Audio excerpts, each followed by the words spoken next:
Starting में ही पिछले part के आगे से होती है। हम लिंगन और यू को देखते हैं। लिंगन यहाँ यू को उठाकर खाई के अंदर ले जा रहा था। वैसे उस खाई के अंदर बहुत तेज हवा चल रही थी जो कि बहुत ठंडी थी। इस वजह से यू को बॉडी धीरे धीरे बहुत ठंडी पड़ने लगती है। अब लिंगन यू को वहीं उस खाई के अंदर एक जगह थी वहाँ पर ले आता है। वैसे लिंगन ने पहले से अपनी बैटल बॉडी एक्टिवेट कर रखी थी जिससे यू को ठंड ना लगे, लेकिन अब जैसे ही वहाँ आते हैं तो यू की बॉडी बर्फ से जमने लगती है।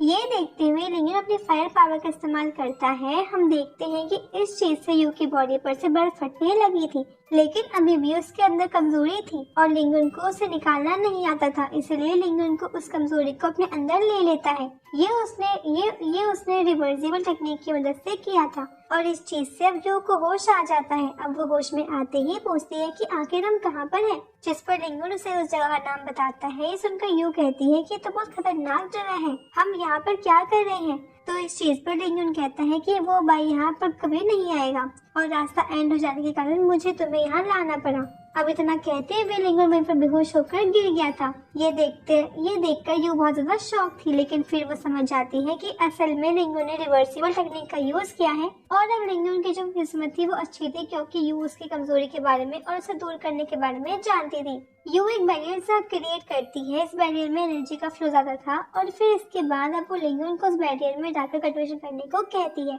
वैसे लिंगन बेहोश था, लेकिन उस बैरियर में पहुंचने के बाद उसमें थोड़ी एनर्जी आती है और वो कल्टिवेशन करने लग जाता है। इसके बाद यू एक लोटस लीफ उसे देती है जो कि एनर्जी सेल से बनी हुई थी। उसे रिफाइन करने के बाद लिंगन की इंजरीज ठीक हो चुकी थी और इंटरनली भी उसे अब अच्छा फील हो रहा था। उसकी बॉडी में एनर्जी फिर से रिकवर होने लगी थी। अब लिंगन फिर से अच्छे में होश आता है और नीचे आकर यू को थैंक यू कहता है, लेकिन यू कहने लगती है कि तुम मुझे थैंक यू क्यों कह रहे हो, जबकि थैंक यू और सॉरी तो मुझे तुम्हें कहना चाहिए।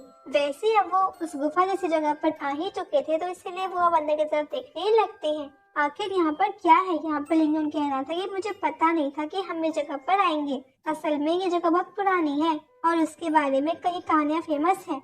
उनमें से एक कहानी हमें यूं से पता चलती है। वो बताती है कि एक आदमी था जिसके पास एक खास टेक्निक थी। वो टेक्निक इतनी ज्यादा पावरफुल थी कि कई सारे सेक्ट उससे हथियाना चाहते थे, लेकिन किसी को आज तक वो टेक्निक नहीं मिल पाई है। वो जो आदमी था वो बहुत पहले हुआ करता था, इस वजह से आज इस टाइम पर किसी के पास वो टेक्निक नहीं है। कहा जाता है कि उसे इसी गुफा में कहीं पर रखा गया है, लेकिन वो किसी को भी नहीं मिलती क्योंकि किसी को अभी तक उसके लिए नहीं चुना गया है।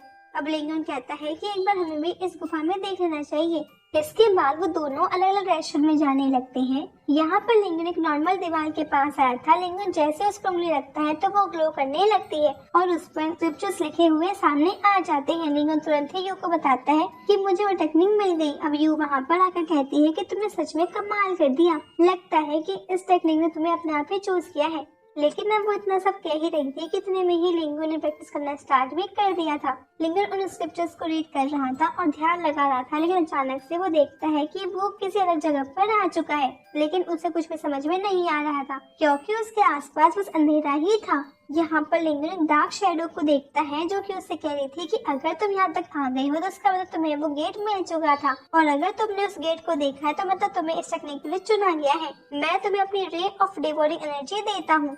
इसके बाद अब वो किसी तरह की लाइट लिंगन के अंदर भेजता है और फिर लिंगन होश में आ जाता है। अभी यू लिंगन को देखकर बहुत ज्यादा खुश हो रही थी। इसके बाद लिंगन उसे बताता है कि उसने एक डार्क शैडो को देखा, जिस पर यू कहती है कि वो जरूर वही आदमी होगा। अभी लिंगन बताता है कि उसे वो टेक्निक मिल चुकी है और इसके बाद लिंगन उसे ट्राई करने की कोशिश भी करता है।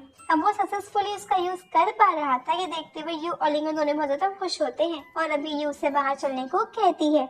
और जब बाहर आकर लिंगन फिर से उस टेक्निक को एक्टिवेट करता है तो यहाँ पर वो देखते हैं कि वो टेक्निक अपने आप आसपास चलती हुई हवा को अपने पास खींच रही है। वैसे भी ये एक विंड स्टाइल टेक्निक है, इस वजह से यहाँ पर चलते हुए हवाओं से लिंगन को बहुत ज्यादा फायदा हुआ था। अभी उसे ये टेक्निक मिली है और तुरंत ही ये टेक्निक 4th लेवल पर पहुँच चुकी है। इसके बाद ये उसे बताती है कि जब तुम 5th लेवल पर पहुंच जाओगे तो तुम फिर से और ज्यादा एयर को एब्जॉर्ब कर पाओगे और सबसे अच्छी बात तो ये है कि फिर उसके बाद तुम्हें खाने पीने की चिंता करने की जरूरत भी नहीं होगी, क्योंकि 5th लेवल के बाद टेक्निक के कल्टीवेटर में ऐसी पावर आ जाती है कि फिर वो हवा में से भी न्यूट्रिशन ढूंढ सकता है, साथ ही हेवन एंड अर्थ का एनर्जी भी। इस वजह से कल्टीवेटर सालों तक बिना कुछ खाए पिए भी रह सकती है।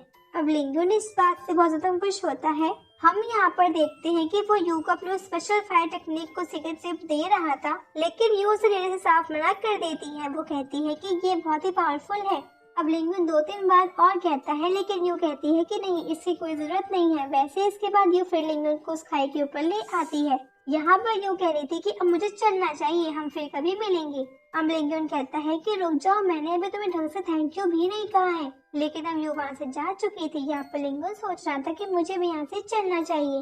अब पहले वो अपने आसपास देखता है, उसे बाई कहीं पर भी नहीं दिख रहा था। उसका रास्ता बिल्कुल साफ था, लेकिन फिर उसे अपनी हॉर्शी की याद आती है। वो फिर से आसपास देखता है और कहता है कि हॉर्शी यहाँ पर नहीं है, आखिर वो कहाँ चला गया। अब वो आसपास देख ही रहा था कि तभी वहाँ पर मिंग दौड़ते हुए आता है। लिंगुन उससे पूछता है कि क्या हुआ, तो इस चीज पर मिंग बताता है कि ब्लड क्लॉट सेक्टर वाले लोग उसकी हॉर्शी को पकड़ कर ले गए। साथ ही मिंग ने उनसे फाइट करने की बहुत कोशिश की, पर उसके लिए अकेले उन्हें हरा पाना थोड़ा मुश्किल हो रहा था। इस कारण से उसे वहाँ से भागना पड़ा। साथ ही बताया कि ब्लड क्लाउड सेट का वो यंग मास्टर एक ऑप्शन करवा रहा है, जिसमें वो हॉर्शी को सील करने वाला है। अब लिंगुन ये बात सुनते हुए तुरंत उस जगह के लिए निकल जाता है। अगले सीन में हम उसी ऑप्शन को देखते हैं। यहाँ पे यंग मास्टर नहीं था और उसके 3 लोग अभी हॉर्शी को सील कर रहे थे। वो हर किसी को बुलाते हैं। अभी सभी लोग कह रहे थे कि इस घोड़े को तो बहुत चोट आई है, क्या सच में ये जिंदा रह पाएगा।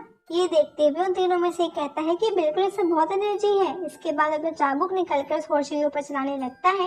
अब हॉर्शी को गुस्सा आता है, अपनी एनर्जी को रिलीज करता है और इसके बाद वो तीनों में से वो आदमी कह रहा था कि देखा इसके पास अभी बहुत ताकत है। इसके बाद वो फिर से उसे मारने वाला था, लेकिन तभी वहाँ पर लिंगुन आ जाता है। लिंगुन उसके चाबुक लेकर उन्हें ये मारने लगा था। अब लिंगुन को देखकर वो तीनों भी बहुत ज्यादा शॉक थे। वो कहते हैं कि आखिर तुम जिंदा कैसे बच गए, उस खाई में से तो आज तक कोई भी बचकर नहीं आया है। अब यहाँ हम देखते हैं कि लिंगुन ने हॉर्शी को आजाद कर दिया था। इसके बाद ये तीनों मिलकर लिंगुन पर हमला करते हैं, लेकिन लिंगुन के एक ही अटैक ने दूर फेंकने के लिए काफी था। अब हम देखते हैं कि वहाँ पर यंग मास्टर भी आ चुका था, उसके साथ एक और के साथी भी था। यहाँ लिंगुन को देखकर यंग मास्टर को बहुत ज्यादा गुस्सा आ रहा था, लेकिन उसके साथ वाला लड़का उसे रोकता है और अपने सभी लोगों को तीर चलाने को कहता है।